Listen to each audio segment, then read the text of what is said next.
Yeah, that little hover stance where he hovers. Fatality.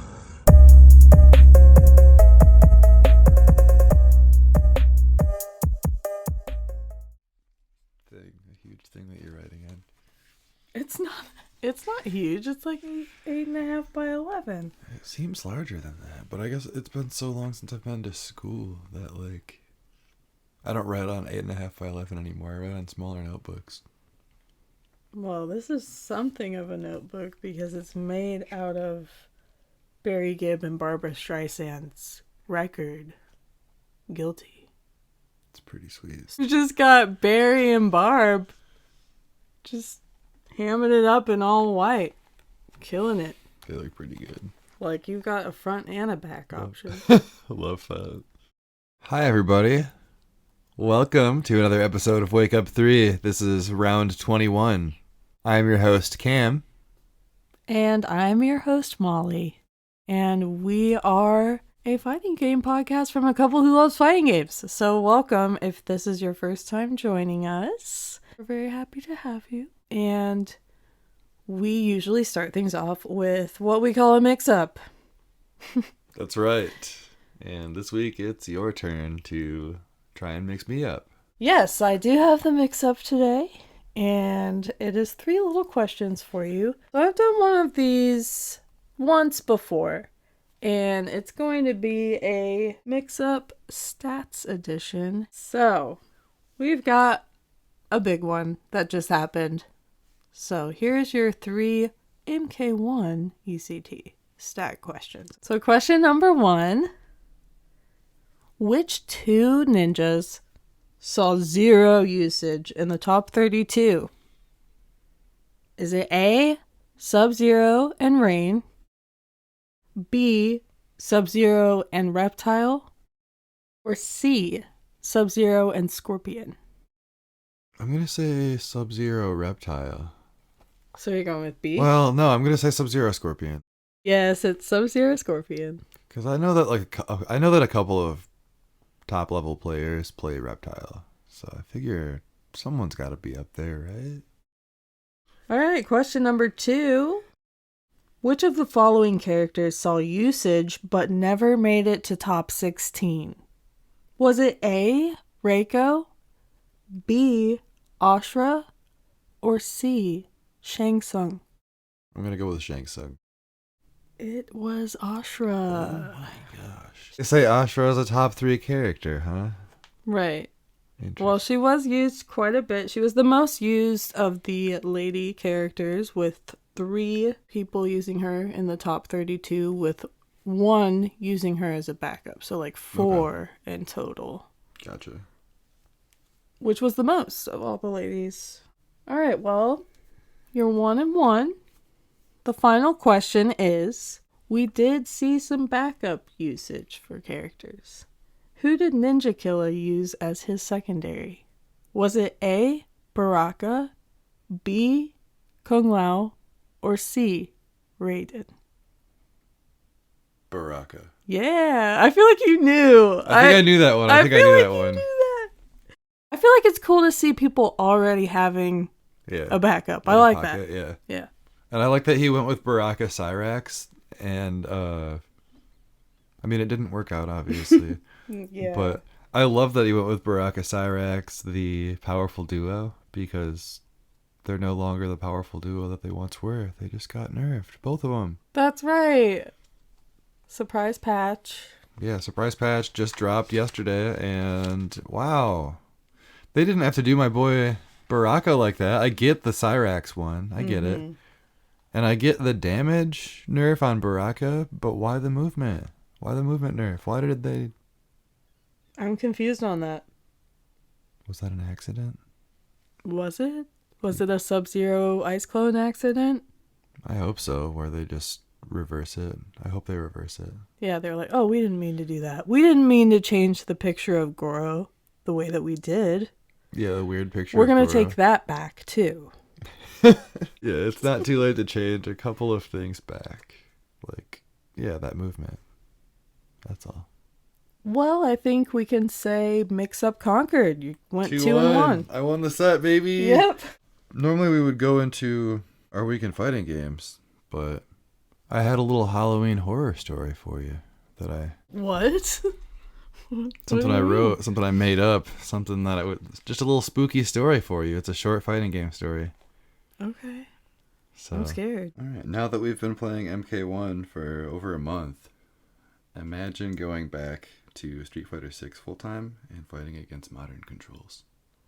That was your horror story? Yeah. Oh my god. Oh my god. Sometimes I do think about going back and playing Street Fighter and how much worse that would feel.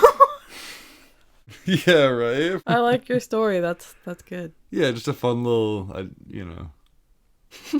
You got me. fun little horror Definitely story, I got guess. me. I got chills. So, our weekend fighting games. Our weekend fighting games. I'm still playing Baraka Jax. How about you? I am also still playing Melina Jax. Just looking to incite chaos with the Jax ground pound. Mm-hmm. Definitely. That's a lot of fun to yeah. do. I'm still planning on sticking with Baraka, even with the nerf. Mm-hmm. I haven't had a lot of time to play around with him since then, but, I'm going to stick with him. I played him in MK11, so I think I'm used to a little bit of an uphill battle. I don't have any plans to switch off of Melina to anybody else right now. I have no idea what happened to her, if anything, in the patch. All I know is that her 2-1 string doesn't whiff on Baraka now, because apparently the 1 would just whiff on Baraka when he was crouching. Oh. It was supposed to be a mid, and it would not work on Baraka for some reason. That's interesting. Yeah. Oh my god. I didn't know that, Oh my but God. it's funny because I knew that it whiffed on me sometimes. I just thought that it was universal. Oh, interesting. Because I play Baraka. So, I would see it because you play Melina. Right. But, I don't know. Maybe if I had played Smoke or somebody else, I wouldn't have seen that. Or it would not appear normal to me. You know what I mean? Right. That's... Wow. I didn't even know. Yeah, I thought it was normal because that's just who we play. Mm-hmm. But, yeah, that's how Melina was affected. I'm not sure if there was anything else. Oh, okay. Well, that's good, I guess. Yeah. Good for me. Yeah. I honestly didn't know it was the thing because I don't see, any Barakas. Yeah, they're always saying Baraka's top 5. Johnny was untouched. That's the craziest thing, I think. Yeah, yeah. I So- know that in top, I think the top 4, Sonic Fox won. So congrats to Sonic Fox. Mm-hmm. Shout out for getting first place at UCT as Rain. Yeah. Low tier, huh? That's what. Okay. That's what they were saying. Yeah, that's what we were made to believe. But it is But, Sonic Fox, yeah. so I think they can kind of make it work with anyone. I would love to see Sonic Fox play Baraka. Yeah, Just join the wouldn't that- masses. Just join the masses, but Yeah. also make it work. And Right. just give Baraka some love. And then I know that the 2nd, 3rd, and 4th place was all Johnny. So yeah, so shocking that he didn't get any nerfs. yeah, there's a patch, but we have no idea There's no notes yet. what the note. Yeah, we don't know any detailed notes. So Yeah, crazy. also with the patch, there's a new stage variant for Johnny's Mansion, which is very fun. Yeah. Halloween Johnny's Mansion. I love it. There's so many fun little Easter eggs all over the place. Mm-hmm. I think it might be my favorite holiday seasonal stage that I've ever seen in a fighting game. I hope Johnny's Mansion just becomes one that has a bunch of Me too. That'd be fun. a Christmas one. Yeah, that'd be good. That'd be really cool. Yeah. I hope so too, because I know that with Mortal Kombat 11, they did the tournament stage and they would show a bunch of different tournaments like Combo Breaker and the color would change. That was fun. But there was never a way to cycle through those again. Back to the stage itself, there's so many Easter eggs, but do you have a favorite? I mean, I think I know what it is. And I think we have the same favorite. Yeah, I think we do. And it's the little Aaron Black doll on the Roomba. Yeah, I'm obsessed with it. I love the way it just bobbles around while the Roomba moves. It's so funny. Cute. Yeah, as an Aaron Black main in MK11, I miss him a lot in Mortal Kombat 1. I won't lie. I'm happy to have Baraka. He was my secondary in MK11, and now he's my main. But yeah, I would absolutely switch to the cowboy if he was added. Mm-hmm. I love that little Easter egg so much. It's so my favorite fun. part for Yeah, sure. I also so love funny. the Havoc decoration. Oh yeah, that one's great. Where he just like Like it's a just motion activated. animatronic. It has glowing eyes, I think, and it just looks all goofy, like a goofy Halloween prop where he just reaches his arms out like, I'm gonna get you. Mm-hmm. I also love all the little ninjas everywhere. Yeah, I love to see on the windscreen like Scorpion just standing with With the his hand pumpkin? holding out the little trick or treat pumpkin. Yeah, I love that. Reptile behind the couch, just crouching, just being a little creep. Yeah, that's great. That's how I like my reptile. Sub-Zero's there too. No rain. No rain. You can make the pumpkins explode. Oh yeah, on the left side of the screen, there are a ton of pumpkins on some steps. And we both used Jack, so we were using the ground pound a lot in one match and just exploding all of the pumpkins. So there was just pumpkin mess all over the stage. It was great. Did Omni-Man come out this week, the trailer? Or has that been out and we just didn't talk about it? It might have come out late last week and we just didn't talk about it. But yeah, they did show off a little bit of Omni-Man at New York Comic Con. That would have been last week, I guess, but Just forgot to talk about. maybe we had already Omni-Man. recorded. when it Yeah, happened. probably. That's That's probably probably what what happened. Yeah, they showed off a little bit of Tremor, a little bit of Omni-Man, and my takeaway from that is that they used a lot of scenes from Invincible as reference, Right. and also Tremor looks sweet. I did not expect Tremor to look that cool. I Like, like- I really like his design, and I saw varying opinions on it, Yeah. which surprised me because I Yeah. like it. Yeah, I like it a lot. I think it's cool that he's kind of smaller. Yeah, I like Then- that he fits in like the ninja mold Yeah, as another ninja, which I feel like he was Right. kind of like on the outside. yeah. If you're gonna before. call him a ninja, I guess make him just a little guy, like the I rest of like the his little ninjas. rock face. Yeah, yeah, it is. He's got like little lava lines. I think it's cool. His shoulders that are pointy and Mm-hmm. big old rock hands, and yeah, he's cool. I like it. I like the way it looks. I like the way he looks though, because I know that he had a launcher and he had big old rock punch. So, Omni-Man, he looks fine. I feel like his projectile parry does look cool. Oh, that though. looks Like, sweet. Yeah, yeah, that little hover stance where he hovers and then just immediately ends up by them for. I guess I don't know if it's like a combo starter or might if it's be. just a single hit thing. Ed Boon did say that was just a taste.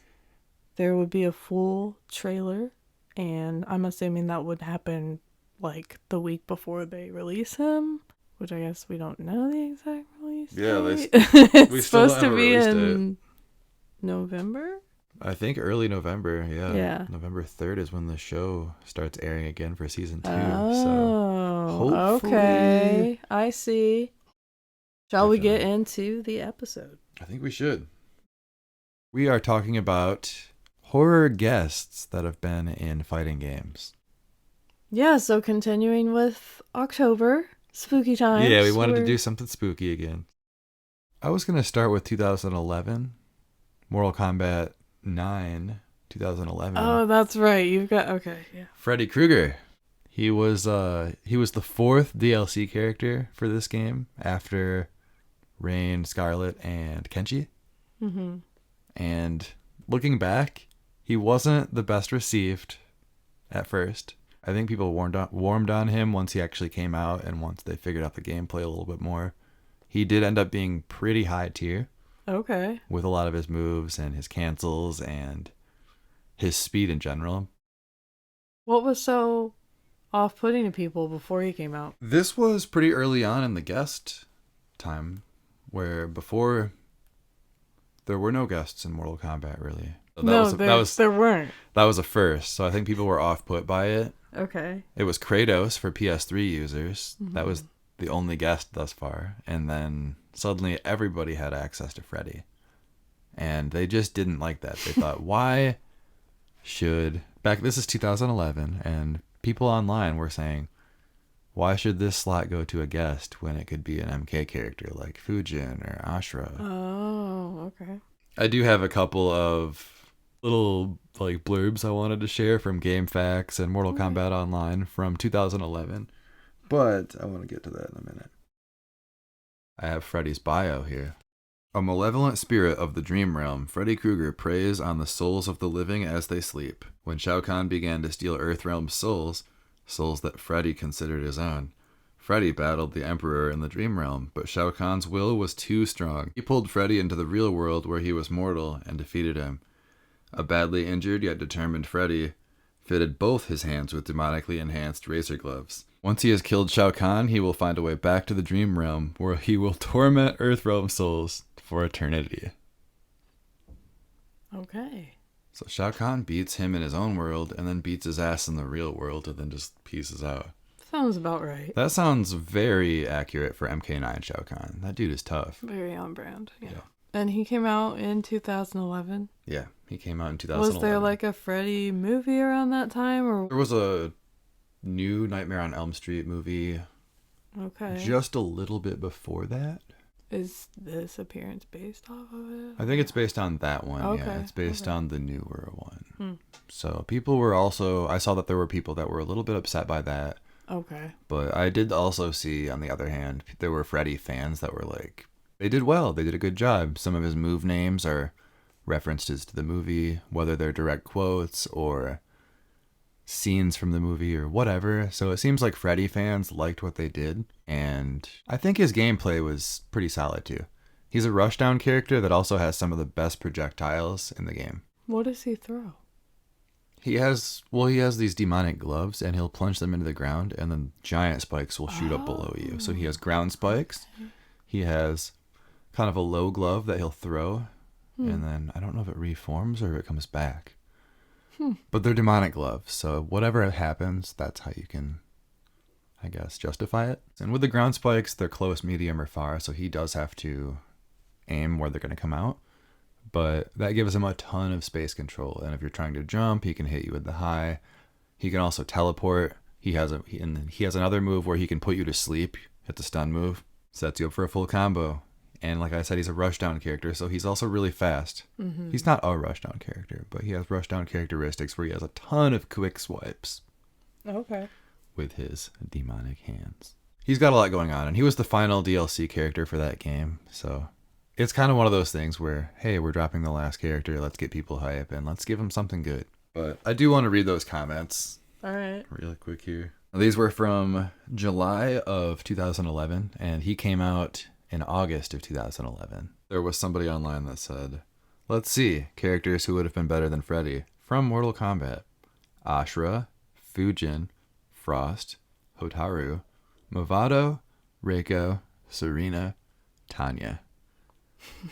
That person must be pretty happy with the new game. Oh yeah, that's what I was thinking. Like they're almost getting all of these people. We still need to see Hotaru. We mentioned he's the only one missing. Episode. Yeah. Yeah, that's right. I think he can come back. I think so.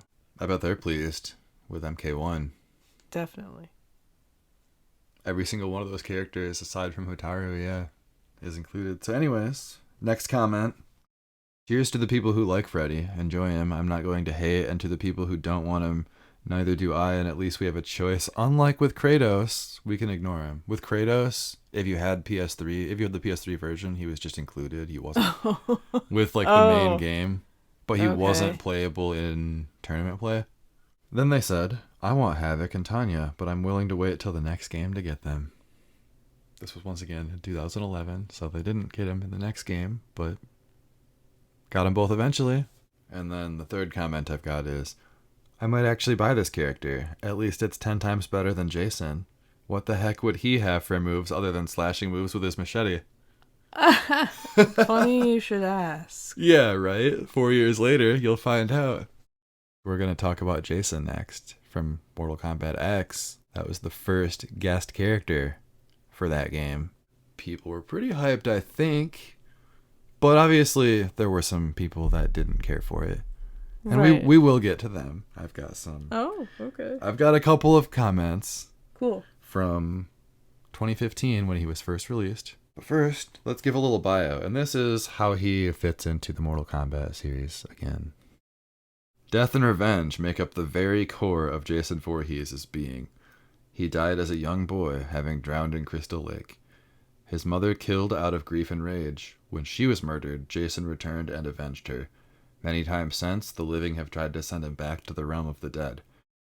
He's been stabbed, drowned, electrocuted, hurled into space, but Jason cannot be killed, cannot be stopped.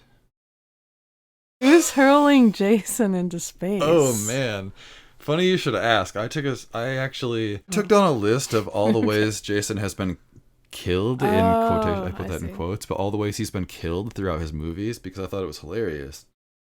His causes of death throughout the series: repeatedly hit with a machete, dragged down to Camp Crystal Lake by a zombie. Okay. Blown to bits by the FBI. Dragged into hell after being stabbed with a magical dagger. Riddled with bullets and blown to pieces. Disintegrated upon being pushed through Earth 2's atmosphere. Okay. I'm just... There's a lot to take in there. Earth 2. Earth 2. Is that all? That's all, I guess. Okay. But that's I quite a few. that's as far as you can get. I think Earth 2 is as far as you can go, yeah. Yeah, I really enjoyed that little trivia, all the ways he's been killed.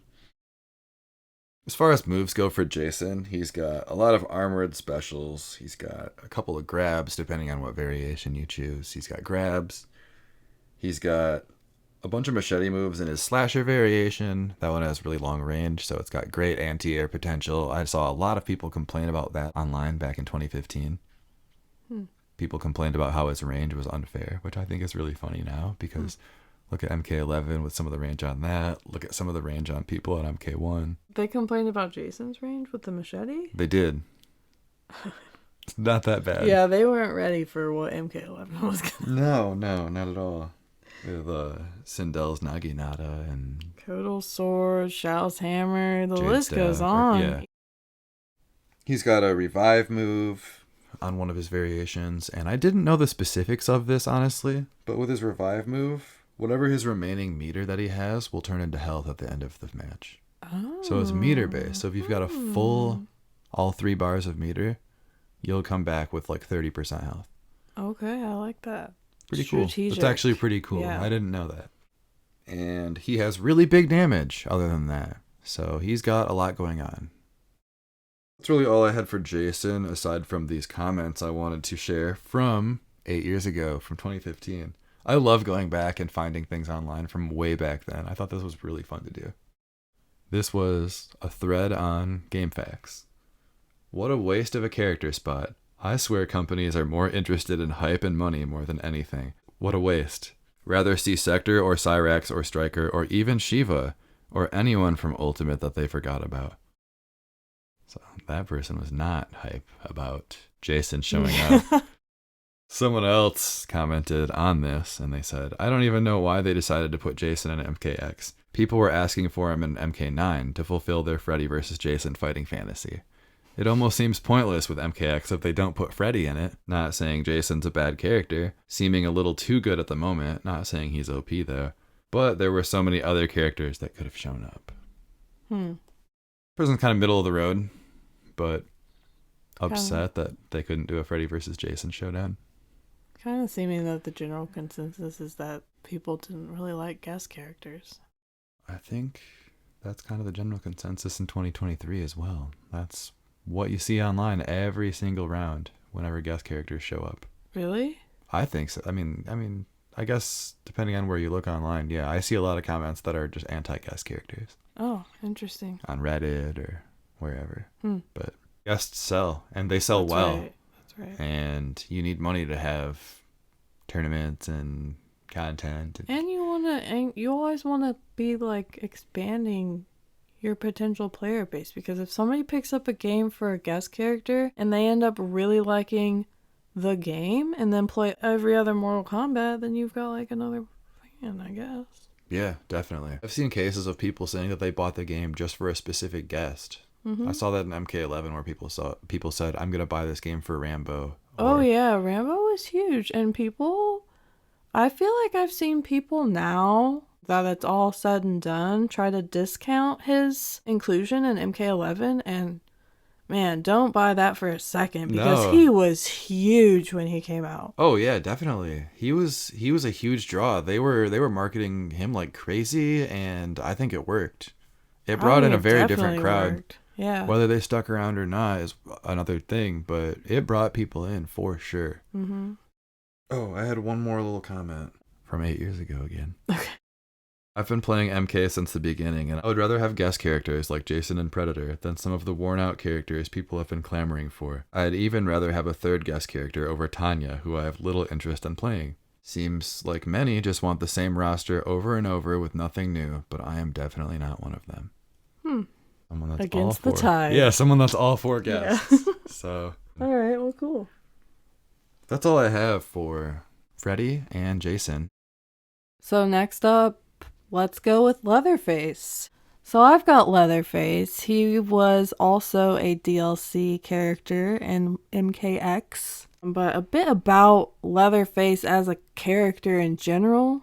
Leatherface first showed up on film in 1974, the Texas Chainsaw Massacre. And he joins MKX as part of KP2 in 2016. And he also ends up on MK Mobile. Okay, cool.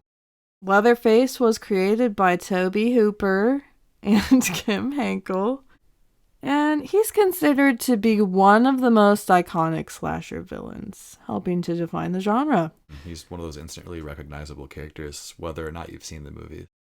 So, Leatherface, the character, comes from Newt, Texas, and his identity has fluctuated over the series. His family, his reasons for wearing the mask, having different names, it's all kind of moved around.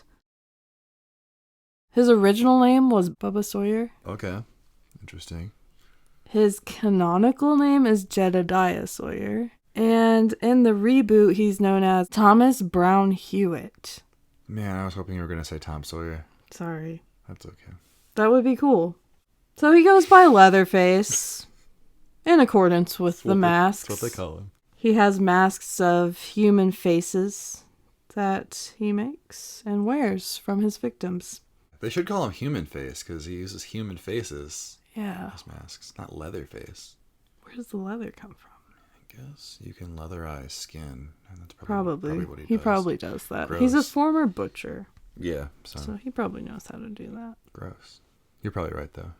He is a reference to Ed Gein, in part, plus the confessions from Elmer Wayne Henley. The Ed Gein reference is pretty much just about the masks. Toby Hooper also said that his family lived near the actual farm where Ed Gein did what he did. Wow. And so he has, like, you know, kind of the little towny folklore, like passed down stories that probably inspired him. I'm sure that would leave an imprint on the city. For sure. So he portrays a former butcher, as I said, and that's where the mallet comes from. He has a mallet variation. I like that one. Turned murderer. So he's a former butcher turned murderer. And Henkel said on the choice to make him human instead of a monster at the time, the only genuinely frightening thing to people is other people, which I feel like that's accurate. Yeah, a cool viewpoint. And Toby Hooper was struck with the idea of the chainsaw being used while in the hardware section of a busy store, contemplating how to speed through a large crowd, which I thought was really funny. That's wild. Another interesting thing about Toby Hooper developing this character is that he shared that when he was in college, he attended a Halloween party where a med student came into the party wearing a mask made from a cadaver as a joke. No way. And that scarred him. Yeah, it makes sense. That's right? fucked up. What the hell? Yeah. So crazy. Wow. I had to throw that in there for fun. Yeah, that's crazy. But let's get to his MKX appearance. So he joins the MKX roster in 2016 as part of KP2. He has 3 variations in that game, of course: Killer, Pretty Lady, and Butcher. And they all look different, and they all have different properties. I love that. But a fun part of it is that they all have different looks. Mm-hmm. The Killer variation is the look from the original 1974 film, so pretty much what he's wearing almost the whole entire time, because the Pretty Lady version is what he's wearing towards the end of the film. Okay. I've never seen it, and I asked you. Yeah, I haven't seen the original so either. We gotta see that. Definitely. But yes, so Pretty Lady he's wearing a suit, and he has a mask that is completely painted heavily in makeup. It's got blush and eyeshadow and lipstick, and I love it. I think that would look so fun. And then his Butcher variation is the 2003 remake look. And in that variation, he uses a mallet. Okay. Cool. Fun fact about Leatherface and MKX is that he cannot be unmasked, even in fatalities where his face falls off. But through modding, you can see the face underneath is that of an overweight, bald man with rotted teeth and a missing nose. Huh. This is a reference to the 2003 reboot. All but one look the same. The Butcher variant has dirtier skin, plus black spots around his eyes and gray irises. So that one just has a slightly different look for whatever reason. Interesting. It is interesting because it's something you never see. Right, yeah, you don't even see it. So why would they even look different? Yeah, I don't know. That's weird. Huh, okay. Another fun fact about Leatherface and MKX. This is about his moves. He has no kick strings. That's what I thought. It's just not much of a kicker. No. Another fun thing that I have to mention about Leatherface and MKX is that it mentions since entering this realm of Mortal Kombat, he's been introduced to a lot of different and new meats, and he's really into kaiten meat. Okay. So, cool. Devora, look out. That's really funny.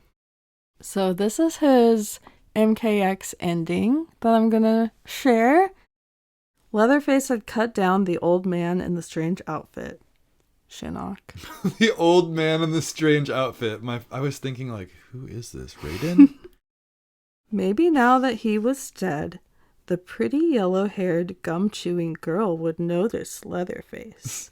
Okay. Putting on his fanciest mask, Leatherface found the army camp, where the pretty girl could be found most days. He had cut through a few guards and more than a few of her friends to get to her, but it was worth it. He pulled out the old man's face, which he'd saved for the girl as a present. So he had Shinnok's face. That's crazy. Just holding it in his pocket or something? The girl didn't want the present. Makes sense. Who would? And she wasn't being nice. So Leatherface chopped her into tiny pieces for Drayton to use in his chili. He then took off his mask and set to work on the girl's face. If she wasn't going to be his girlfriend, she could be his in other ways. So he's going to make a Cassie mask. Okay. So Cassie fans rejoice. Yeah, Cassie skin in the future. Bring Cassie back and give her a Leatherface outfit. Also, although Leatherface's first name isn't mentioned, there are multiple references to his last name, Sawyer. Additionally, Drayton, who I mentioned in his ending with the chili, Drayton, Nubbins, and Grandpa Sawyer appear in Mortal Kombat Mobile as one of his support cards. These all sound fake. Drayton, Nubbins, and what now? Grandpa Sawyer. Okay. So yeah, that's the family. That's Leatherface. Who's next? Alien and Predator. I'm going to go with both of them at once. Decided to do this because they're kind of interlinked, and then they're both sci-fi, but I would definitely call them both horror. Alien was specifically horror at the beginning, being a single creature that just hunted its prey of, all of the humans on a starship. Predator, same thing. I feel like at some point in the movie, the protagonist is always being hunted and just trying to hide out and survive. And I wanted to put them both together because they have a long history of being together in comics, video games, and movies. It started out with comics back in like the early 90s. Those two started overlapping a little bit, Alien and Predator, fighting each other. But they were never in a fighting game until MKX 2015. And it's super cool that they were both in that game because people did want Freddy versus Jason and they couldn't really have that. But it's sweet that they did get to act out that Alien versus Predator. Predator was released in 2015, Combat Pack 1. And then Alien was released in 2016, Combat Pack 2. So they were a year apart, but still very, very cool in my opinion that you can match them up against each other. I'm a fan of both of these franchises, but I definitely do lean harder towards Predator. I love those movies. I feel like each one of them has something different to offer.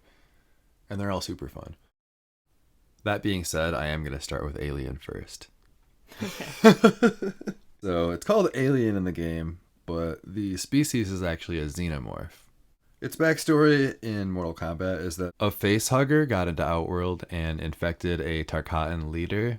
And once it burst from his chest, it had that Tarkatan quality to it, and that's how it got its arm blades. Okay. So, kind of cool, I guess. Mm-hmm. It all starts with a little crawling facehugger guy, which I know is your favorite in the game. Yeah. It's like your favorite move for Alien. I do love that. As far as his moveset goes, he has 3 very unique variations. I feel like they did really well for him.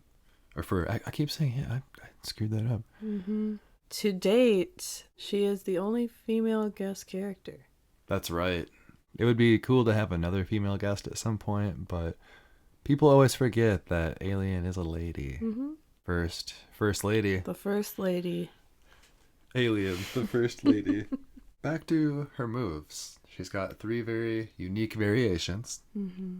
One is the Tarkatan variation, where it's got the Baraka blades, and it's got a ton of Baraka-style moves. Pretty sure one of the strings in MKX is actually in MK1 for Baraka.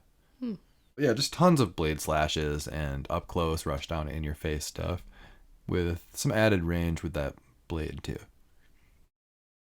Acidic is acid blood, acid sprays out of the tail. There's lots of acid all over the place. Blood? Yeah. That acid kills fast with the chip damage and just the general unavoidable aspect of it. I used to be so scared of that variation. Yeah.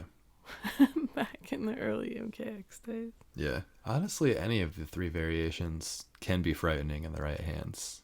Variation 3 is Conjurer. Mm-hmm. I think I alluded to that being your favorite. That's the one with the drone drop and the facehugger and the egg thing that comes out. Or just the egg with the facehugger that comes out of it. Yep. Plants and friends. You got your little friend that shows up and your little baby that shows up. Yeah. That one's such a fun brutality, too. It is. It really is. It's a very cool one. I think it has a lot of secrets to it, depending on what character you do it to. One of my favorites is the Johnny Cage one, of course, because it's just the little alien guy that comes out of your chest wearing sunglasses, and I think that's super fun. But with the Predator, if you do it on Predator, it's actually got a unique thing to it as well.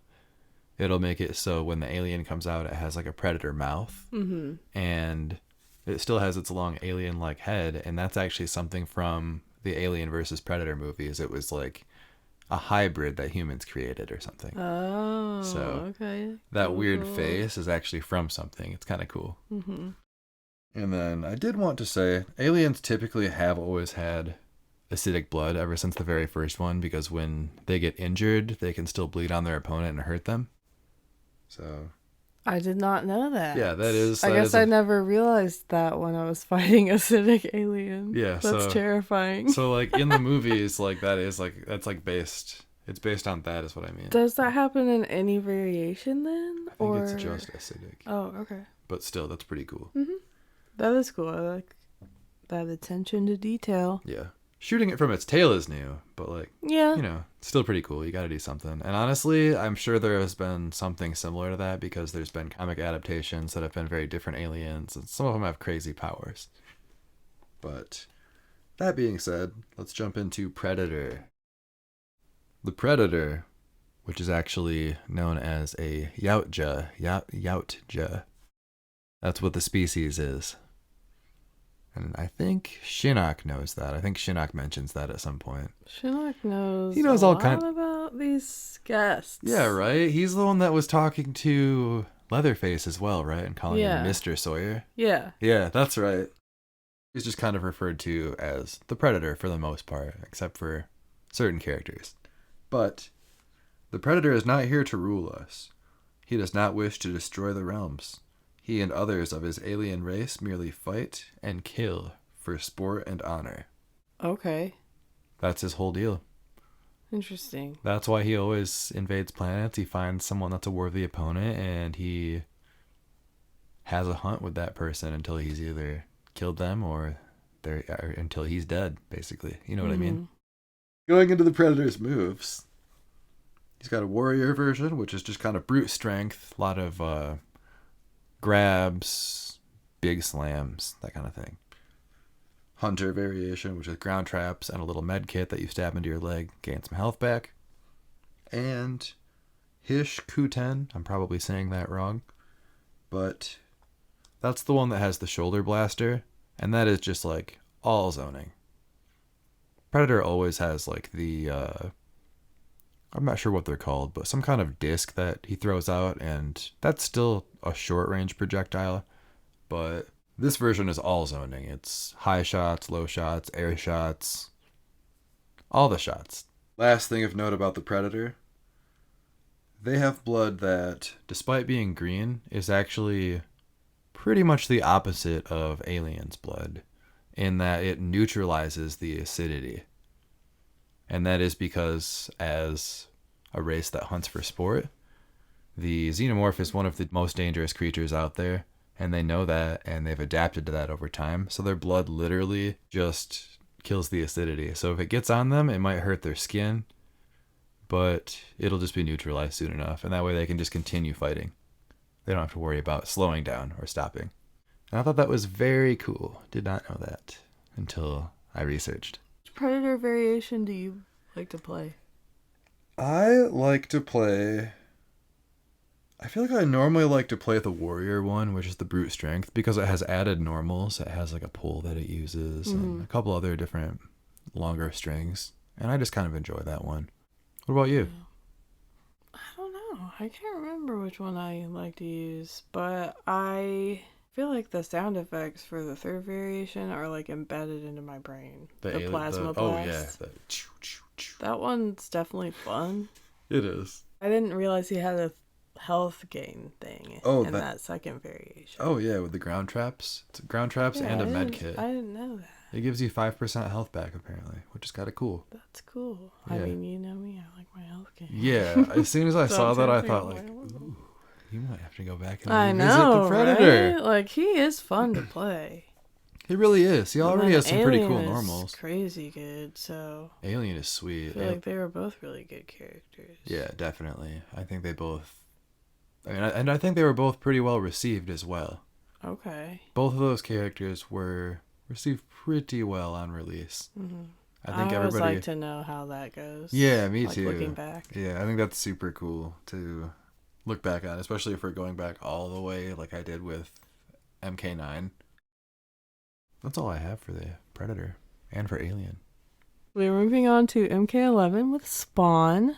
Spawn originated in May 1992 in Spawn number 1. Okay, that makes sense. A comic series published by Image Comics and created by Todd McFarlane.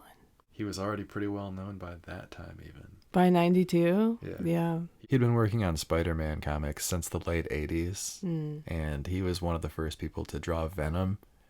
And he had that very cool style that kind of looks like Spawn, even, honestly. So I think it was... I could see that, yeah. In a way, it was kind of a precursor to Spawn, especially with the way he draws, but... Cool. Yeah, fun little parallel. I used to be an avid comic book reader, and when I first started out reading comics, I was huge into Venom, so I actually have like a whole box of just Venom comics downstairs in the basement. Fun fact. The little bit of exposure I do have to Todd McFarlane, I think he's Like, his creations are super cool. Yeah, he has a hand in making the action figures that he makes, and he that's so fun. usually shows them off in videos that he shares on Facebook where he's just posing them and doing whatever, and it's just kind of fun to see him doing it. He was also the host of the Spawn show, and that was honestly one of the best parts about it. The show itself was great too, but it was super fun to see all those intros with him. That. Yeah, I loved seeing all the intros. Well, Spawn, the character. Spawn is a Hellspawn whose former human self was known as Al Simmons, or Albert Francis Simmons. I like that. If you will. Albert. His aliases, for fun, I'm going to mention. Okay, I like that. The One. Cool. Hellspawn. Yep. Ken Kurobawa. Didn't know that one. Didn't know that one either. And Spawny. Spawny? Yeah. That must be from... Probably the Violator. I could see him calling the him clown that. dude? Yeah, I could see that. Spawny. Yeah. Man. Sorry about that. Creepy clown guy. He has had crossover storylines in Invincible. Really? Okay. Fun fact. Interesting. So a fun little relevant spark for you there. I wonder if at any point MK characters that were in MK11 will talk to Omni-Man as if they've heard of Spawn or whatever. Yeah, hey, that do you know would Spawn? be interesting. I don't know. That would be interesting. That'd be cool. That'd be a fun little thing. I could see them doing that. Crossover storylines in Invincible and 3 crossovers with Batman. So that checks out. That's know cool. That NRS also makes that makes Injustice, sense. I guess that makes sense. Okay. So they have like a friendly history with DC then. Yeah. Cool. It seems. That's fun. His little character bio. Al was born on March 16th, 1961 in Detroit, Michigan. Cool. He was the second son of 3 children to a traveling salesman of a father and a devil worshiper of a mother. Holy shit. So it's like, hey, what do your parents do? Oh, my dad sells things on the road. And what about your mom? She just wakes up and worships the devil all day every day. That's what she does. So, 12 hours a day. And then she makes dinner and then we go to sleep. Mm-hmm. So that's Al as a kid in Detroit. Jeez. But, he has his strengths. He is very intelligent. And he is very strong physically. He ends up becoming a decorated officer in the U.S. Marine Corps, eventually becoming an assassin for the U.S. security group. But in his missions, Al becomes increasingly moral, struggling to do his work in the field. And this really irks his director, who then has his best friend and partner, Chapel, kill Al. Yeah. But not only kill, but burned and sent to hell. Pretty rough. So it's pretty crazy. It's an extreme betrayal. Throughout all of this, Al agrees to become a Hellspawn and serve the devil Malebolgia. Okay. Who is like the devil leader of the 8th circle of hell. It is the deal with the devil that allows him to return to the living realm to see his wife, Wanda, one more time. His body, however, is severely burned, and he has no recollection of his former self. Damn, really? That's part of the exchange. Did he know of that? He did not. Wow, so he struggles, and the trick. He is also sent, the Violator is sent to keep an eye on Spawn. Yeah. He tries to trick him into using his powers to aid the demonic forces of hell. But anyway. Right. As you do. He was 31 when he was burned and sent to hell. And now he's in his second life as a Hellspawn. Burned and sent to hell. And now he's in his second life as a Hellspawn. If you use up all of your Hellspawn powers, you can die a second death. Okay. Which is permanent. Okay. I've heard. I don't think Spawn's in danger of doing that, but we'll see. Pretty brutal. He's got a lot going on. Let's get to his fighting game appearances. That's right. Yeah. There's multiple. It's not just MK11. We're going to jump back in time first to 2003. Long time ago. Originally 2002. Oh. But technically for Spawn 2003, because we're talking about Soul Calibur II, which first came out in 2002, but it was ported to PS2, GameCube, and Xbox in 2003. Each console port included an exclusive character. So if you had the PlayStation, you would get Heihachi Mishima from Tekken. Okay. If you had GameCube, you would get Link from The Legend of Zelda. And if you had Xbox, you would get Spawn. Man, that's some crazy marketing, isn't it?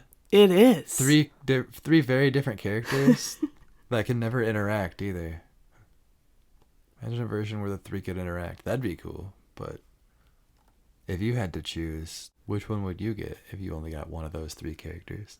I mean, at the time, I would have just had Heihachi, but I wouldn't have known him at the time. Yeah. I would only know him through this game if I had it. Yeah.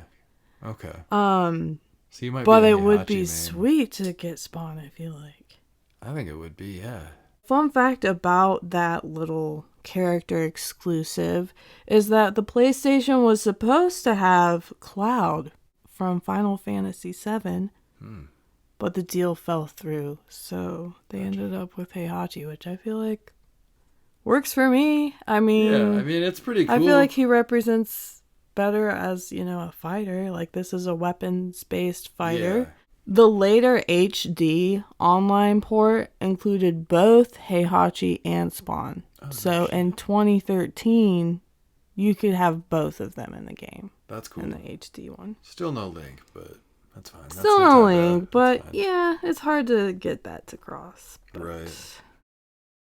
Another fun fact about Soul Calibur 2 is that Todd McFarlane created a new character featured on the console version of the game named Necrid.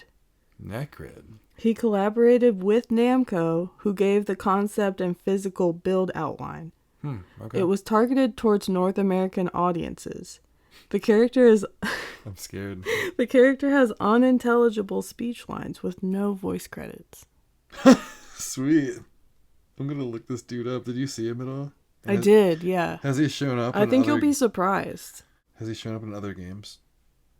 I believe it was just this. Holy smokes, look at this guy. He only appears in Soul Calibur 2. Yeah. Not any of the others. Yeah, so I felt like that was a unique thing to drop in there. So Yeah, Todd that sounds McFarlane not only contributed Spawn as a guest character, but he also made this new character for Soul Calibur 2. I like that. That's cool. And back to Spawn, though, he is the only guest character to have a toy line. So he's part of the Soul Calibur 2 figurine set. Another thing I love that Soul Calibur 2 provides, as far as details go about Spawn, is with a Japanese fighter, you get stats.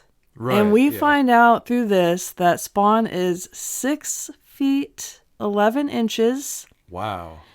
And at least, are you ready for this? I'm ready. At least 450 pounds. Dang. That's crazy.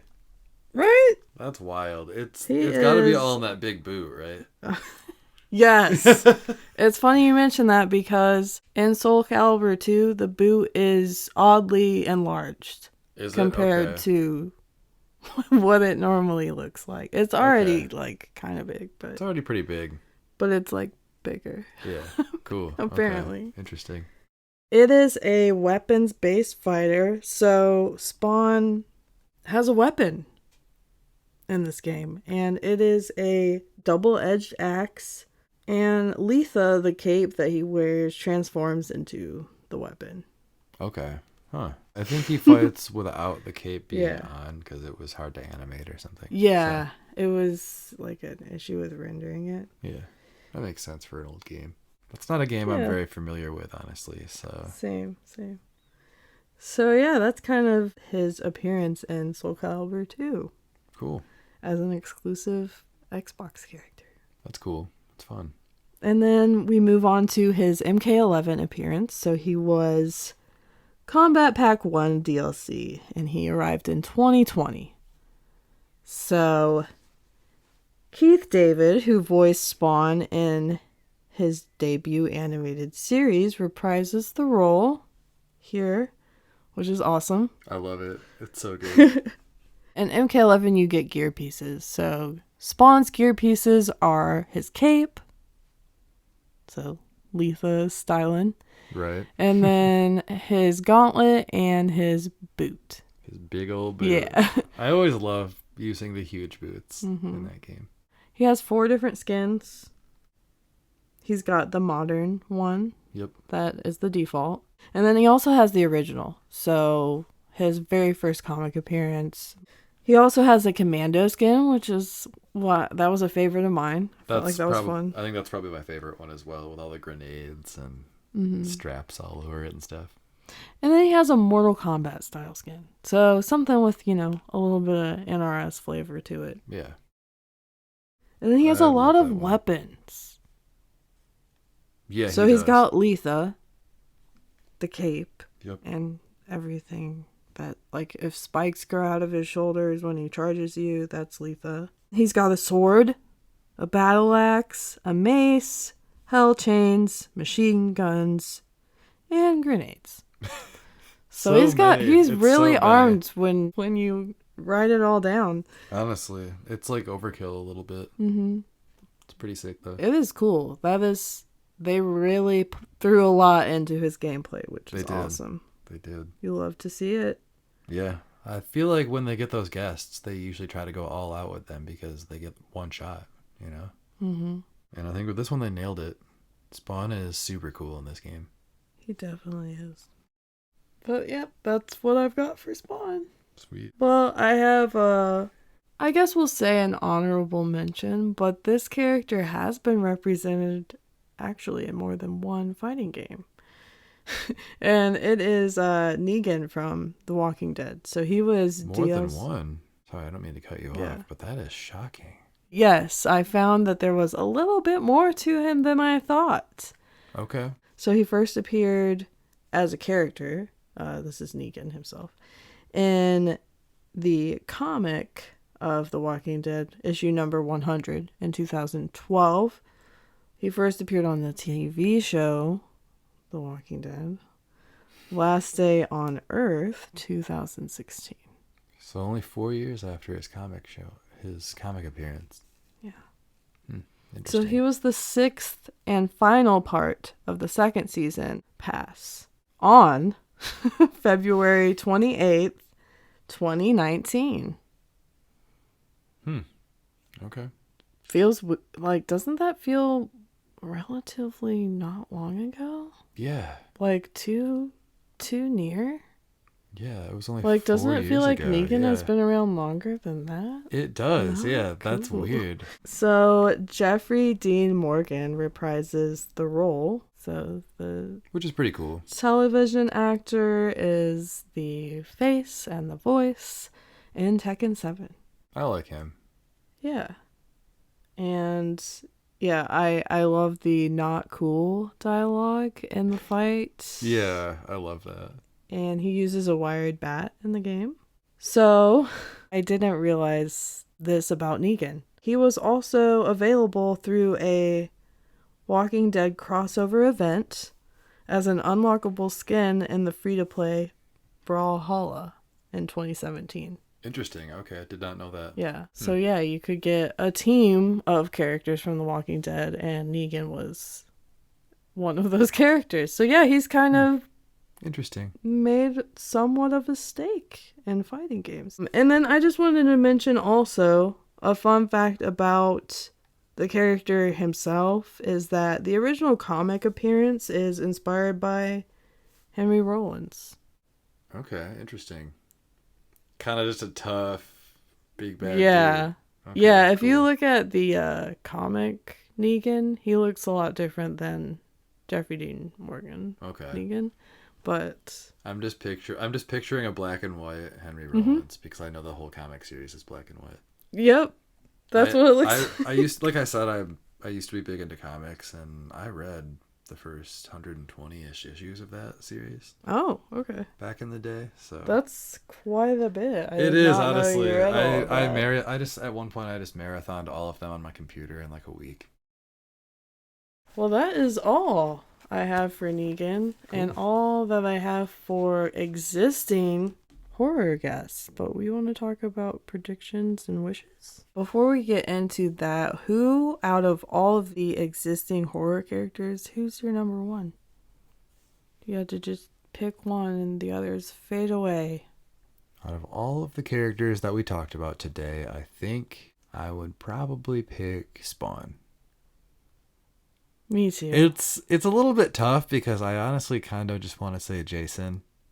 I like what they did with him. I like the undead all the thing. MKX ones. Yeah, all the MKX ones are really good. Man, yeah. Probably Spawn, though. Negan, though. Shout out to the Negan players, though. You guys are fun. Let's talk about predictions and wishes, because I definitely have some. I really only have one prediction. Like one actual prediction. I think it might be mine too. Yeah, like this is a character that I think I could very well see this character in future DLC. Ghostface from Scream. I agree. I feel like that's been talked about so much over the last probably year, honestly. Maybe even longer. But I've seen Ghostface requests constantly online. And I don't know. I feel like it's just kind of coming. That checks out as a solid prediction. I just feel like it's coming. And there's like 6 of the movies plus a TV series and whatever. There's a lot to pull from for what they can do. And I feel like he's used a lot of different weapons.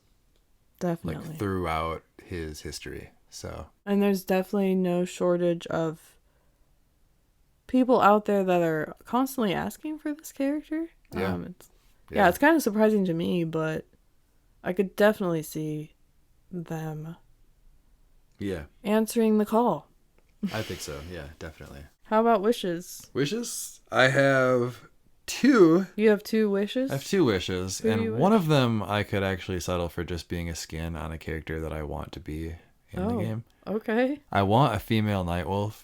And I think it would be really cool if the female Nightwolf got a Naru skin, which is the protagonist from Prey, played by Amber Midthunder.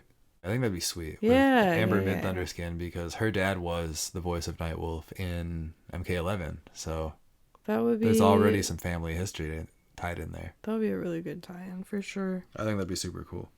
But aside from that, I have one that I would really, really want, and that would be the Tall Man from Phantasm. Oh, okay. I love that movie. There's something about it. I just love it. And I think he would be a pretty cool character to fight.